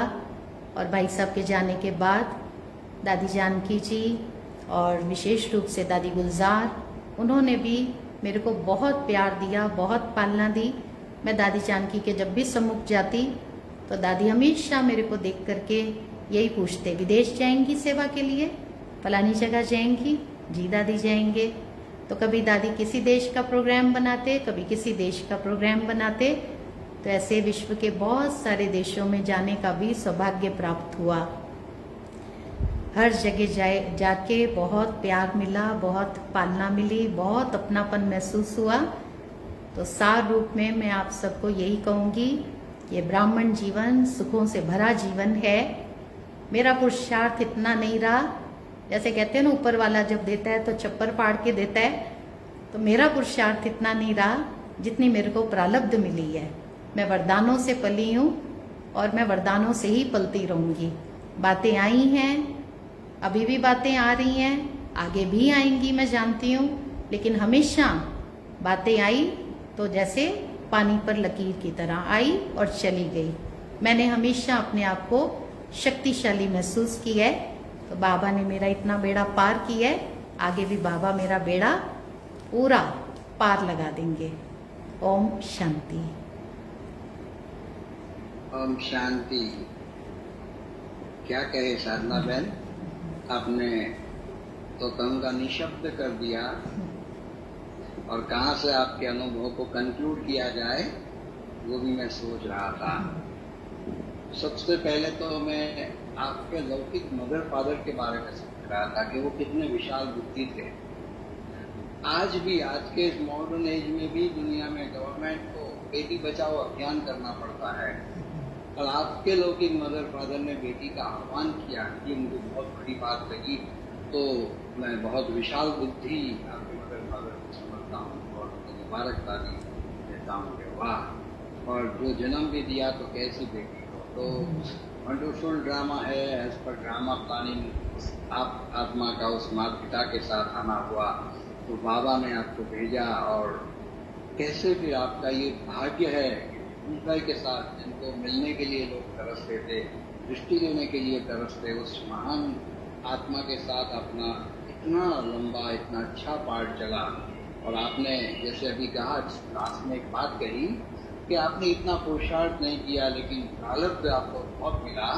तो बाबा की वो बात याद आती है, क्योंकि आपने दुआएं बहुत पाई है और भी दुआएं जगदीश भाई से पाई है, तो प्रारब्ध तो मिलना ही मिलना है। तो एक एक बात का विस्तार करूंगा तो भी 1 घंटा हो जाएगा। तो आपकी जो अनुभव की बातें हैं वो बहुत ही प्रेरणादायी सारे विश्व की आत्माओं के लिए रहेगी। और खजाना में जो कहूँगा आपने आज बताया, इसलिए आपको कोटि कोटि बधाई, आपका बहुत बहुत धन्यवाद। तो भले हमको 8-10 महीने साधना करनी पड़ी, लेकिन साधना का फल आज हमको इस 1 घंटे 1.25 घंटे में मिल गया। आपका बहुत बहुत शुक्रिया। एक बात आखिर में कहना चाहता हूँ, जो आपने बताई कि जगदीश भाई की आंखों में तो कुछ मोती आ गए, उनको दिल में था कि मैं बाबा को प्रत्यक्ष करूं और वो नहीं कर पाए। लेकिन आपको तो याद है ही है, जब संदेश ही संदेश लेकर के आई लास्ट में, तो मुझे याद है और बाबा ने बताया कि बाबा ने वरदान दिया कि बाबा की प्रत्यक्षता के निमित्त जगदीश भाई ही बनेंगे। तो प्यारे साथियों, मैं इसलिए कह रहा हूँ कि बाबा जब संकल्प शुभ होता है तो वो संकल्प फलीभूत अवश्य करता है। तो संदेशी के द्वारा ये संदेश आया हुआ है कि भले जगदीश भाई ने शरीर छोड़ दिया, लेकिन बाबा की प्रत्यक्षता के निमित्त जगदीश बच्चा ही बनेगा। ये आज भी बड़ा बड़ी वो संदेश याद है। शायद ये 12वें दिन का ऐसा संदेश था और ये पक्का मुझे याद है। तो फिर से एक बार आपका धन्यवाद। शिव कुमार भाई, आप भी 2 शब्द कहें।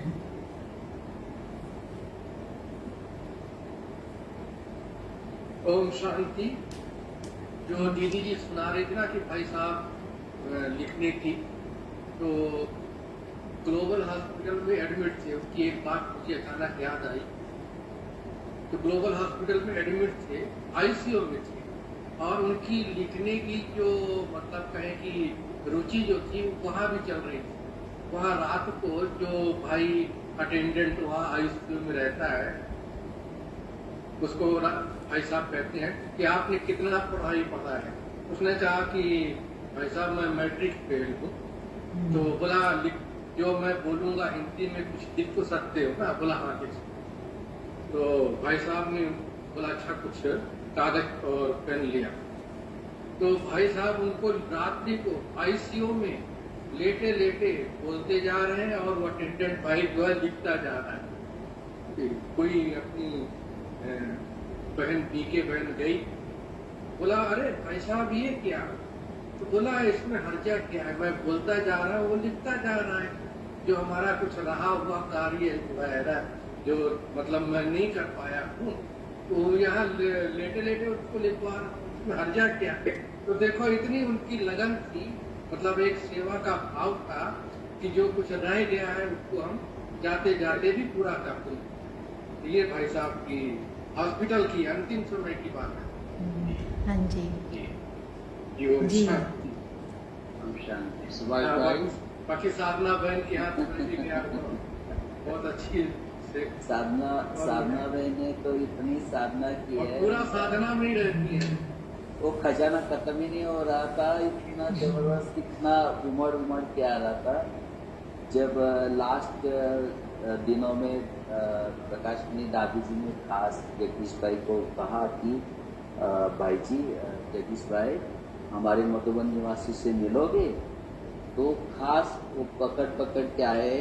दादी हाथ में उनका हाथ लेके स्टेज के वहाँ मेडिटेशन हॉल में, और वही साधना बहन ने बताया, वही बात उन्होंने वहाँ बताया कि मेरे को जाने का कोई गम नहीं, लेकिन बस मैं बाबा को प्रत्यक्ष नहीं कर पाया, ये मेरे को बहुत दुख। तो ये काम मैं आप सभी को देके जा रहा हूँ। और सभी मधुबन निवासी ने हाथ खड़ा किया और दादी ने कहा कि हम सब आपको प्रॉमिस करते हैं बाबा को प्रत्यक्ष करें। फिर उसी समय दादी ने अपने बाहों में लिया और फिर जगदीश भाई वहाँ आगे बोल नहीं पाए, फिर दादी लेते गए। तो ये लास्ट में था, लास्ट हमारे मधुबन निवासी का। तो बहुत अच्छा, बहुत बड़ी बात ही है, बहुत अच्छा। साधना बहन को और एक बार साधना करानी पड़ेगी। आपने मेरे मन की बात कह दी।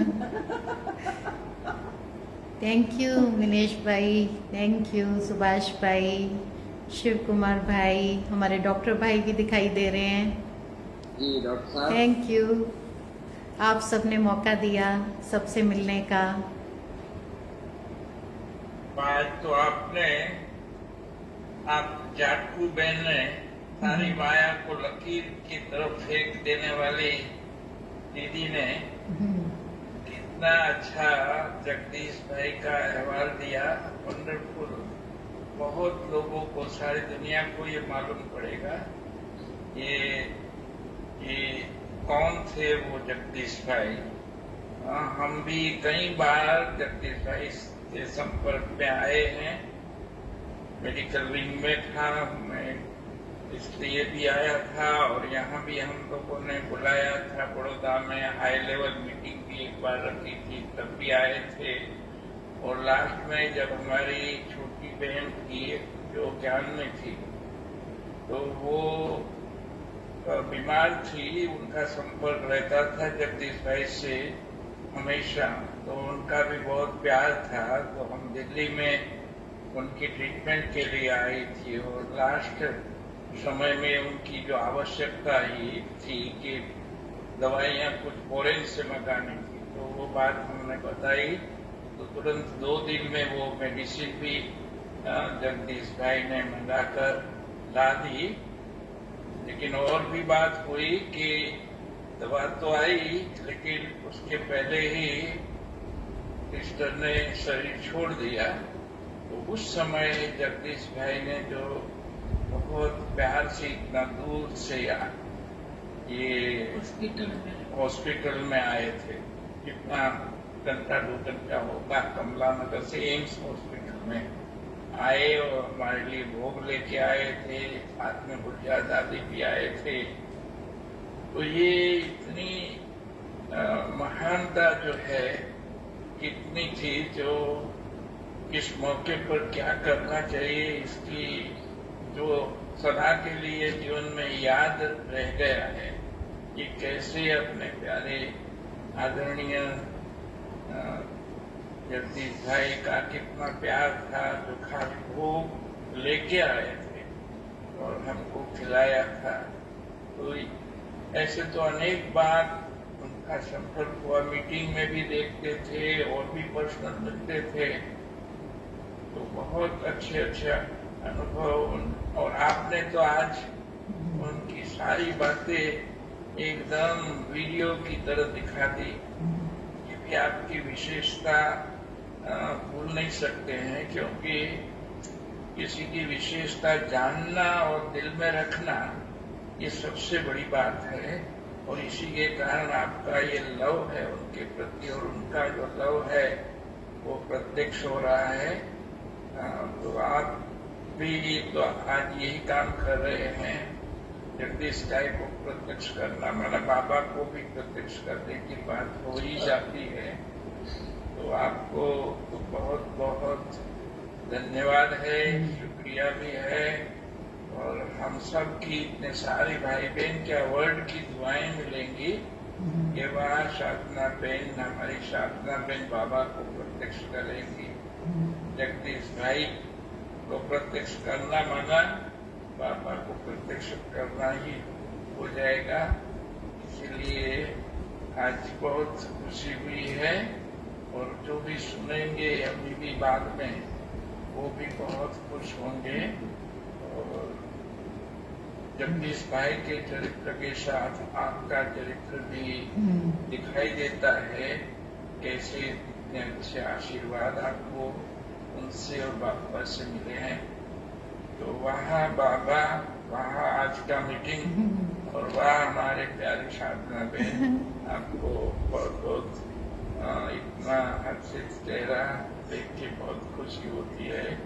बहुत बहुत धन्यवाद और शांति। Thank you. ऐसे कहा जाता है ना, माँ पे पूंछ पिता पे घोड़ा, बहुत नहीं तो थोड़ा थोड़ा। तो हमारे लिए तो हमारे माता पिता जगदीश भाई सब थे, तो उनके साथ रहे तो उनके कुछ ना कुछ संस्कार तो आने ही थे ना। तो उनके साथ रह के आने की बात ये है उनके साथ रह के सीखा भी है और दिल की ये आशा भी है। दुनिया में कहते हैं ना, मातृ ऋण पितृ ऋण, तो हमारे ऊपर भी बहुत ऋण है, बाबा का भी और जगदीश भाई साहब का भी, हमारी दादियों का भी। तो ये ऋण उतारना है। तो जो भी बड़ों की हमारे प्रति आशाएं हैं, वो उनकी आशाएं जरूर पूरी करनी है। ये मेरे जीवन का लक्ष्य है। धन्यवाद धन्यवाद। बहुत अच्छा साधना बेन, थैंक यू। सबका सलाम।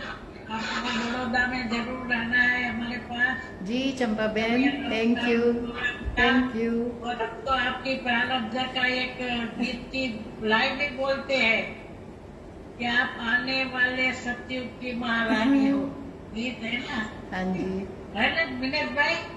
जी जी जी। इनका इतना भाग्य है, बचपन से ही जो प्यार प्यार से पले और बाबा के घर में भी इतनी महान आत्मा का साथ रहा, इतनी महान आत्माओं से प्यार पाया। तो आने वाले सतयुग की आप महारानी हो। ओम शांति। मेरा तो भाई साहब को भी शत शत नमन है, जगदीश भाई साहब को, जो सच में मेरे जीवन का उन्होंने कल्याण कर दिया, मेरा उद्धार कर दिया। मेरे को उनका साथ मिला, मेरे को उनकी पालना मिली। ये मेरा बहुत बहुत बड़ा सौभाग्य है। जब मैं भाई साहब के साथ थी तब शायद मैं इतना इस बात का महत्व नहीं समझती थी। मैं तो जैसे लौकिक घर में माता पिता और बच्चे रहते हैं, ऐसे ही मैं भाई साहब के साथ रहती थी। किंतु आज मेरे को उनकी पालना वो याद आती है और उसका बहुत महत्व है मेरी बुद्धि में। तो मैं ये सच में मेरे दिल का संकल्प है, इच्छा है कि मैं भाई साहब की आशाओं को जरूर पूरा करूं। तो आज भाई साहब के ने जगदीश भाई का मुखड़ा भी दिखा दिया। हाँ जी दीदी भाई की गोद में बैठ गए जी। और आज का ये जो विशेष सेशन हुआ है उसमें सुभाष भाई का पाठ पड़ा है। तो हमने तो साधना की, लेकिन हमें वो सफलता के निमित्त तो फिर भी सुभाष भाई ही बने आते हैं। तो इसके लिए सुभाष भाई का भी शुक्रिया और शिव कुमार भाई आपका भी शुक्रिया। सर जी, एक बार गुलजार दादी जी ने बताया कि मैं वतन में गई, वहाँ पर बाबा कह रहे थे कि जगदीश भाई के लिए कह रहे थे कि आपको सभी कोई न कोई बात से याद करते रहेंगे। जी जी जी जी। भाई साहब बहुत सारा हमें खजाना दे गए हैं, क्लासेस के रूप में, साहित्य के रूप में बहुत कुछ दे गए हैं। वो तो अमर हैं। साकार में थे तब भी अपने को गुप्त रखना पसंद करते थे।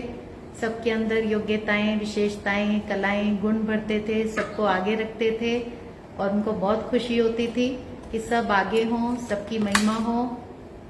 और अव्यक्त होने से कुछ साल पहले से ही तो वो कहते थे ये सब उपाधियां मेरे को नहीं चाहिए, मैं चीफ स्पोक्समैन हूँ, मैं ऑथर हूँ, मैं फलाना हूँ, मुझे कुछ नहीं चाहिए, मैं तो बाबा का बच्चा हूँ, मैं तो सेवाधारी हूँ। तो उनको गुप्त रहना बहुत पसंद था, सबको आगे रखना। तो वो तब भी गुप्त थे ब्रह्मा बाबा की तरह, और आज भी अव्यक्त रूप में वो गुप्त हैं और गुप्त रूप में अभी भी वो अपना कार्य कर रहे हैं। तो जैसे मिनेश भाई ने कहा कि उनके द्वारा बाबा की प्रत्यक्षता होगी जरूर, वो निमित्त बनेंगे। तो आप सभी का बहुत बहुत दिल से शुक्रिया जो आप सब ने हमको आज ये मौका दिया, और आप सभी भाई बहनों को भी बहुत दिल से निमंत्रण है। आप भी लॉकडाउन जैसे ही पूरा हो दिल्ली किंग्सवे कैंप में आए, बाबा के घर में आए, बहुत खुशी होगी, बहुत अच्छा लगेगा। Thank you thank you thank you. आपने भी आज अनुभव के रत्नों की थालियां भर भर के लुटाई, इसलिए धन्यवाद। और चलिए समय भी हो चुका, तो 2 मिनट बाबा की याद में बैठते और जो आज अनुभव सुनाया जगदीश भाई के साथ का, तो एक छोटी सी जगदीश भाई की महिमा की कविता के द्वारा हम ये पूरा करेंगे। ओम शांति। जगत ईश के बच्चे थे सच्चे पांडव जगदीश, जगत ईश के बच्चे थे सच्चे पांडव जगदीश। जन्म लिया था आपने 10 दिसंबर 29, दिन रात पुरुषार्थ किया नाखून लगाकर 20। जन्म लिया था आपने 10 दिसंबर 29, दिन रात पुरुषार्थ किया नाखून लगाकर 20, सेवा में पूरे सफल किए अपने घंटे 24, जगत ईश के बच्चे थे सच्चे पांडव, जगत ईश के बच्चे थे सच्चे पांडव जगदीश। काट दिए थे सभी आपने रावण के 10 शीश, तेज रेस थी आपकी नहीं किसी से रीस। काट दिए थे सभी आपने रावण के 10 शीश, तेज रेस थी आपकी नहीं किसी से रीस। जिनके मनन चिंतन के आगे सभी झुकाते शीश, जगत ईश के बच्चे थे सच्चे पांडव जगदीश, जगत ईश के बच्चे थे सच्चे पांडव जगदीश। परवरिश की जिसे आपने बन गए वो वारिस, कलाकार या नेता हो या हो न्यायाधीश। परवरिश की जिसे आपने बन गए वो वारिस, कलाकार या नेता हो या हो न्यायाधीश। चक्र लगाया विश्व में स्थापन करने पीस, जगत ईश के बच्चे थे सच्चे पांडव जगदीश, जगत ईश के बच्चे थे सच्चे पांडव जगदीश। श्रीमत से श्रृंगार किया और अपनी की पॉलिश, लिखना सिखाया बाबा ने की प्रेम की मालिश। श्रीमत से श्रृंगार किया और अपनी की पॉलिश, लिखना सिखाया बाबा ने की प्रेम की मालिश। अच्छी राय देते थे आप बिन कौड़ी खर्चे फीस, जगत ईश के बच्चे थे सच्चे पांडव जगदीश, जगत ईश के बच्चे थे सच्चे पांडव जगदीश। मुरली का सम्मान किया कभी नहीं की मिस, जमा दुआएं खूब की और अपने पर आशीष। मुरली का सम्मान किया कभी नहीं की मिस, जमा दुआएं खूब की और अपने पर आशीष। अब भी याद कर रहे सभी सन्यासी और मठाधीश, जगत ईश के बच्चे थे सच्चे पांडव जगदीश, जगत ईश के बच्चे थे सच्चे पांडव जगदीश। ओम शांति। बाबा तुम्हारी शिक्षाएं सदा है संग हमारे, बाबा तुम्हारी शिक्षाएं सदा है संग हमारे।